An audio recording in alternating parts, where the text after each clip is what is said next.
I am Chhotu sir from Bodhgaya. आज फिर आप लोग के बीच लगातार बने रहने के वादा किया था और लगातार बने रहेंगे और सिखाने के प्रयास करेंगे। तो चले आज हम लोग पढ़ते हैं सेंटेंस। देखिए, एक सेंटेंस होने के लिए एक सब्जेक्ट, एक वर्ब और एक अदर वर्ड की जरूरत होती है। इसमें हम एक एक करके पढ़ेंगे। सब्जेक्ट के बारे में पढ़ेंगे, वर्ब के बारे में पढ़ेंगे, अदर वर्ड के बारे में पढ़ेंगे। एक एक करके हम लोग डिटेल से पढ़ेंगे। देखिए, हम लोग सब्जेक्ट को देखते हैं। सबसे पहले देखेंगे कि सब्जेक्ट कितने प्रकार के होता है। तो सब्जेक्ट हम लोग देखेंगे कि डूअर है और लिविंग है। डूअर है, लिविंग है। डूअर के मतलब होता है करता, जिसे हम लोग सब्जेक्ट बोलते हैं।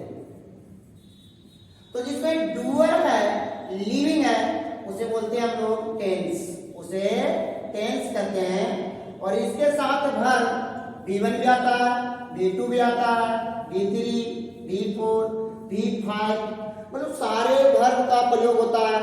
उसे हम लोग टेंस कहते हैं। इसी को हम लोग एक्टिव वॉइस भी कहते हैं।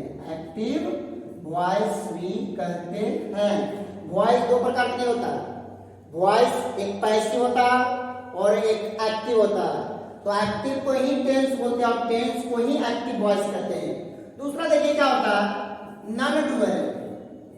नन डूअर है, नन लिविंग है। नन डूअर, नन लिविंग है तो उसको बोलते हैं पैसिव।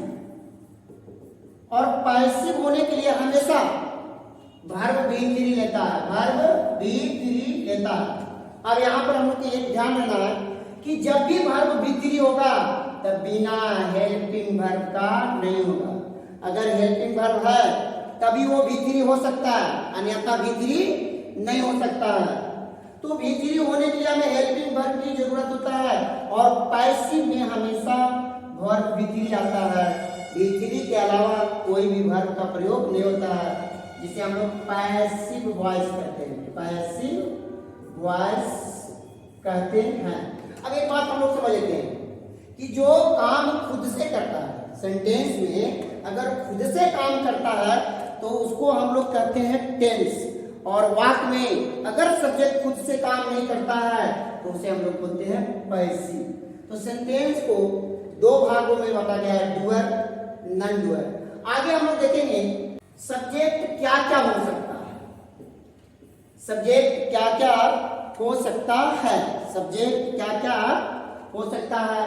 तो देखिए, सब्जेक्ट दुनिया में जो भी नाम है उसे नाउन कहते हैं। दुनिया में जो भी वस्तु है जिसका नाम है उसे नाउन कहते हैं। और नाउन सब्जेक्ट होता है और जिसका नाम नहीं होता है उसे प्रोनाउन कहता है। तो प्रोनाउन भी सब्जेक्ट हो सकता है। प्रोनाउन भी सब्जेक्ट होगा।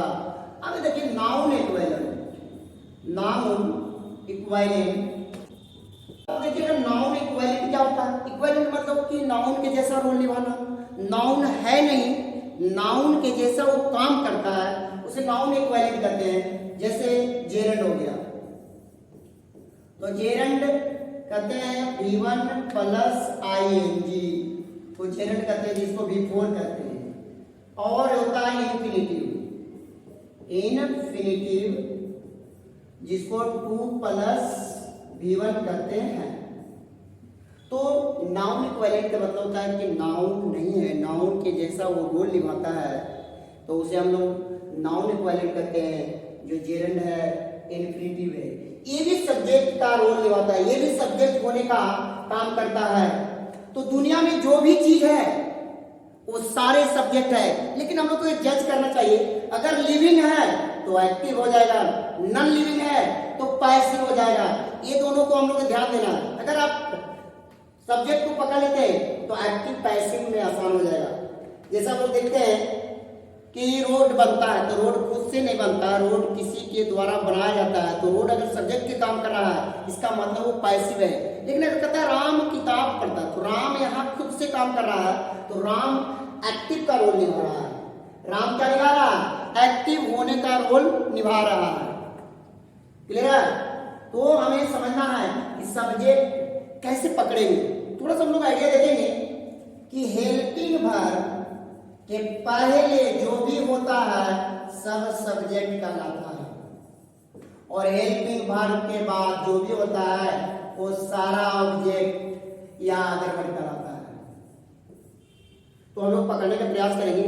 हेल्पिंग वर्ब ढूंढे, हेल्पिंग वर्ब के पहले जो भी होगा वो सारे सब्जेक्ट कहलाएगा, हेल्पिंग वर्ब के बाद जो भी होगा वो सारे क्या कहलाएंगे, ऑब्जेक्ट कहलाते हैं। उसमें टाइम होगा, प्लेस होगा, वस्तु होगा, वो सारे ऑब्जेक्ट का काम करते हैं। क्लियर है? तो हम लोग सब्जेक्ट के बारे में डिटेल पढ़ेंगे। अब इसके बाद हम लोग पढ़ेंगे वर्ब के बारे में। आगे हम लोग सब्जेक्ट के बाद वर्ब का डिटेल अध्ययन करेंगे आगे अगले वीडियो में हम लोग। क्लियर है कि नहीं? और इसी तरह से हम लोग पहले अंडरस्टैंड करना है बेहतरीन तरीके से, फिर हम लोग वर्ब को भी देखेंगे, वर्ब को डिटेल एक एक करके हम लोग आगे वीडियो में देखेंगे। क्लियर है?